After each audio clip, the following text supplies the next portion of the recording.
আসসালামু আলাইকুম।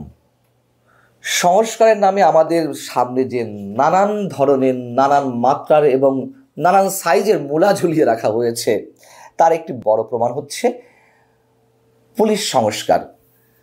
সরকারের পক্ষ থেকেও যে হাক ডাক দেওয়া হচ্ছে পুলিশকে লাইনে আনার জন্য, পুলিশের ভেতরকার আমূল পরিবর্তনের জন্য, এমনকি পোশাক পরিবর্তনের কথা বলা হচ্ছে। পাশাপাশি অন্তর্বর্তী সরকার গঠিত যে পুলিশ সংস্কার কমিশন, তাদের পক্ষ থেকে যে সুপারিশগুলো তুলে ধরা হয়েছে, সেগুলো স্রেফ আমাদের সামনে লাল টকটকে মূলার মতোই মনে হচ্ছে।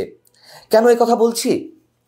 আইন শৃঙ্খলা পরিস্থিতি তো রিস্টোর করা যায়নি, এবং সরকারের পক্ষ থেকে কি বলা হচ্ছে যে আওয়ামী লীগ সরকারের সময় যেই পুলিশ সদস্যদের নিয়োগ দেওয়া হয়েছিল, তারা এখনো পর্যন্ত প্রশাসনের মধ্যে ঘাপটি মেরে বসে আছে, এবং প্রশাসনের উচ্চ পর্যায়ের যে কর্মকর্তারা, সেগুলো তারাও আওয়ামী লীগের নিয়োগকৃত। অতএব তারা সরকারের বিরুদ্ধে ষড়যন্ত্র করতে নানান ধরনের উদ্যোগ পরিকল্পনা বাস্তবায়ন করার চেষ্টায়। আসলে এগুলো কতটা, এই যে আইন শৃঙ্খলা পরিস্থিতি রিস্টোর করা যাচ্ছে না, তার পেছনে তো একটি অন্যতম বিষয়, শারীরিক এবং মানসিকভাবে পুলিশ নানানভাবে আক্রমণের শিকার হচ্ছে। শুধু আক্রমণের শিকার নয়, পুলিশ যখন আসামি ধরতে যাচ্ছে তাকে নানানভাবে বেগ পেতে হচ্ছে। আর কি কি কারণে আইন শৃঙ্খলা পরিস্থিতি রিস্টোর করা যাচ্ছে না, আমরা যদি একটু ছোট করে বিশ্লেষণ করি নানান মাত্রায়। এবং এর সঙ্গে আমি যে একটি বড়সড় অভিযান শুরু হলো, অপারেশন ডেভিল হান্ট, তার মধ্যেও যে ভয়ঙ্কর অসঙ্গতি এরই মধ্যে দুদিনের মধ্যে আমাদের সামনে উপস্থিত হয়েছে, সেটু একটু এক্সাম্পল হিসেবে আনতে চাই। এখন পুলিশ কাজ করতে পারছে না কেন? পুলিশ কাউকে আটক করতে গেলেই দলবদ্ধ রেশের শিকার হচ্ছে, রোষের শিকার হচ্ছে। আইনকে তাচ্ছিল্য করার যে প্রবণতা এর আগে সমাজের বিভিন্ন স্তরে দেখা যাচ্ছিল, সেটি আরও প্রকট আকার দেখা দিয়েছে।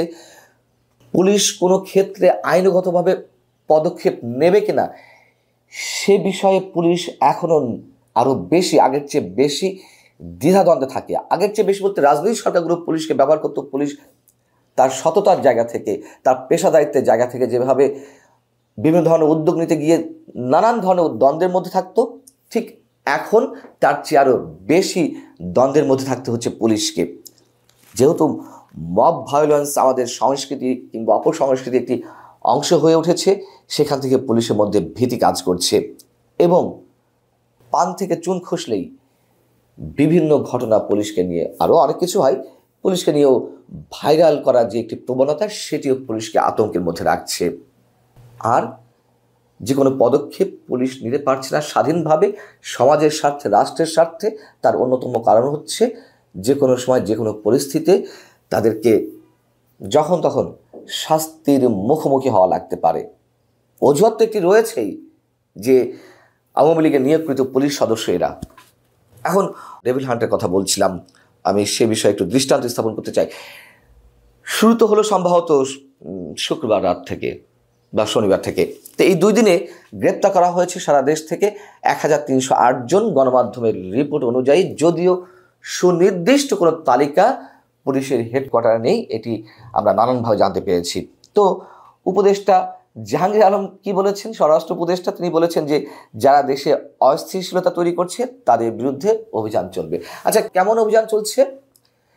এই যে 1308 জনকে গ্রেফতার করা হলো, শুধুমাত্র গাজীপুর থেকে আটক করা হলো এর মধ্যে 83 জনকে।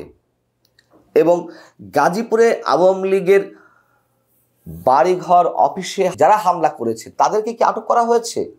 ছাত্রদের উপরে আওয়ামী লীগের নেতাকর্মীরা গুলি করেছে, হামলা করেছে, অনেকে হসপিটালে। সেক্ষেত্রে আমি ধরে নিলাম যে 83 জনকে আটক করা হয়েছে। এই জন্য এগুলোকে সুনির্দিষ্ট অভিযোগের ভিত্তিতে নাকি ঢালাও হবে?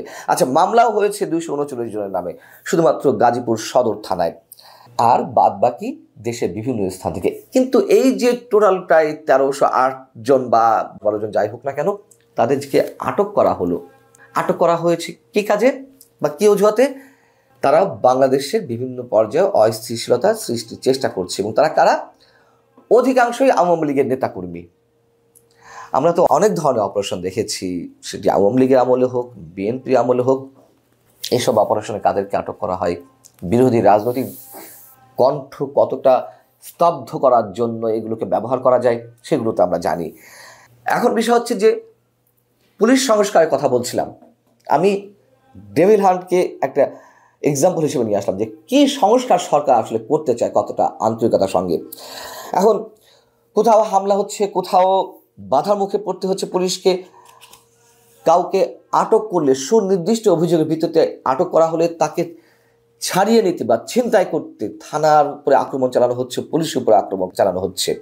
এইসব কারণে কোথাও কোথাও অপরাধ ঘটলেও পুলিশ নীরব দর্শকের ভূমিকা পালন করছে। কয়েকটা এক্সাম্পল দেওয়া যেতে পারে এক্ষেত্রে, যেমন চাঁদাবাজি অভিযোগে 3 শিক্ষার্থীকে আটক করা হলো রাজধানীর উত্তর পশ্চিম থানায়। সেখানে কি হলো, বৈষম্য বিরোধী শিক্ষার্থীদের আটক করা হয়েছে এমনটা দাবি করে বৈষম্য বিরোধী ছাত্র আন্দোলনের নেতারা পুলিশের উপর হামলা করলো, আসামি ছিনিয়ে নিল, কোনো মামলা হলো না এবং একজন এসআইকে প্রত্যাহার করা হলো। 16 জানুয়ারি অটোরিকশার বিরুদ্ধে অভিযান চালানো হলো সিলেট বা কোথাও, আমি এলাকাটা এই মুহূর্তে ভুলে গেছি। চালকরা পুলিশের উপর হামলা চালালো এবং এই ধরনের ঘটনা দেশের আরও বিভিন্ন স্থানে এই ধরনের ঘটনা ঘটেছে। 30 ডিসেম্বর নরসিংদীতে ডাকাতি মামলার আসামিকে ছিনিয়ে নিতে মাধবদী থানায় হামলা এবং ভাঙচুর করা হয়েছে। ফেব্রুয়ারির 2 তারিখে গোপালগঞ্জে লিফলেট বিতরণের সময় যে হরতাল কর্মসূচি ডাক দেওয়া হয়েছিল আওয়ামী লীগের পক্ষ থেকে, সেই প্রচারণার অংশ হিসেবে লিফলেট বিতরণের সময় একজন ছাত্রলীগের নেতাকে আটক করা হয়। তো আওয়ামী লীগ এবং ছাত্রলীগের নেতাকর্মীরা পুলিশের সামনে গিয়ে তর্ক বিতর্ক করছিল, তাকে ছেড়ে দেওয়ার অনুরোধ করছিল। একসময় বাক বিতণ্ডার এক পর্যায়ে পুলিশের গাড়ি ভাঙচুর করা হয়।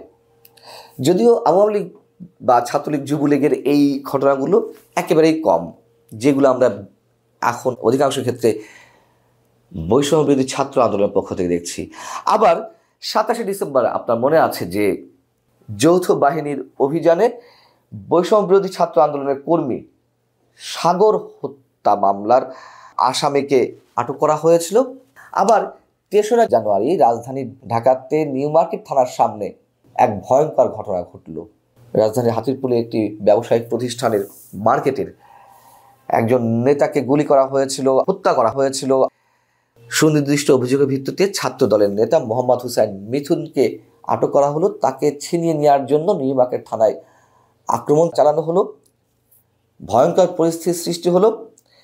এইসব জায়গা থেকে আরও অসংখ্য এরকম ঘটনা রয়েছে যেগুলো বলতে গেলে অনেক সময়ের প্রয়োজন। যা কিছু আমাদের সামনে দৃষ্টান্ত হিসেবে হাজির হয়েছে রাজনৈতিক সরকারগুলোর চেয়ে ডক্টর মোহাম্মদ ইউনূস সরকারের সময় যেভাবে সর্বক্ষেত্রে বৈষম্য দেখা যাচ্ছে এবং বিশেষভাবে পুলিশের ক্ষেত্রে যে ভয়ঙ্কর এক পরিস্থিতি, নানান ধরনের চাপ তাপ পুলিশের উপর পড়ছে, সেই জায়গা থেকে পুলিশ সংস্কার কীভাবে হবে। এবং আরও অদ্ভুতভাবে যদি আমরা কয়েকটি বক্তব্য আপনাদের সামনে উপস্থাপন করি ছোট করে, ঢাকা মেট্রোপলিটন পুলিশ ডিএমপির কমিশনার বইমেলা উদ্বোধনের দিন তিনি বললেন, যেখানেই ছাত্রলীগ সেখানেই তাদেরকে আটক করা হবে। একেবারে রাজনৈতিক সরকারগুলোর সময় পুলিশ যেভাবে বিরোধী দলীয় নেতাকর্মীদের উদ্দেশ্যে বা বিরোধী দলের উদ্দেশ্যে যে ভাষায় কথা বলে ঠিক সেভাবে বলল। মানে ছাত্রলীগ নিষিদ্ধ সংগঠন এবং বর্তমান সরকারের শত্রু আওয়ামী লীগ, যুবলীগ, ছাত্রলীগ, তাদের বিরুদ্ধে যা কিছু বলে নিজেদের জায়গা পাকাপোক্ত করা যায়, যা না বললেও নয়, সেগুলো তারা খুব হুঙ্কার ছেড়ে বলছে। আরও মজার কথা হচ্ছে পুলিশের উদ্ধত্ত এখন এই পর্যায়ে চলে গেছে। আমি একটু মিলাচ্ছি, আওয়ামী লীগ সরকারের সময় এই বইমেলাকে উদ্দেশ্য করে পুলিশের পক্ষ থেকে তখন হয়তো বলা হয়েছিল 2-1 বছর আগেই যে বইমেলাতে যেসব বই আসছে সেগুলো পুলিশ চেক করবে। পুলিশ চেক করার কে? তখন এই বিষয়টি অনেক সমালোচিত হয়েছিল। আবার নতুন করে এই সরকারের সময় এই ডিএমপির কমিশনার সাহেবরা, পুলিশের অন্যান্য কর্মকর্তারা বলেন যে বইমেলাতে নতুন বই আসার ক্ষেত্রে এখন থেকে পাণ্ডুলিপি বাংলা একাডেমিতে জমা দিতে হবে এবং সেগুলো পরীক্ষা নিরীক্ষা করা হবে। বুঝুন অবস্থা, পুলিশ চেক করবে লেখক কি লিখছে, বাংলা একাডেমি চেক করবে কি লিখছে না লিখছে, লেখকের স্বাধীনতা কোথায় থাকে। যাই হোক, সে বিতর্কে আর গিয়ে লাভ নেই। বিষয়টা হচ্ছে সেম চরিত্র, একেবারে অভিন্ন চরিত্র রাজনৈতিক দলগুলোর সময় পুলিশের যে আচরণ, বা গত 15 সালে 16.5 বছর অন্তত পুলিশ যে ভয়ঙ্কর দানবীয় একটি চরিত্র পরিণত হয়েছিল, এই সরকারের আমলে যে সংস্কারের কথা বলছে তার কিছুই হবে না।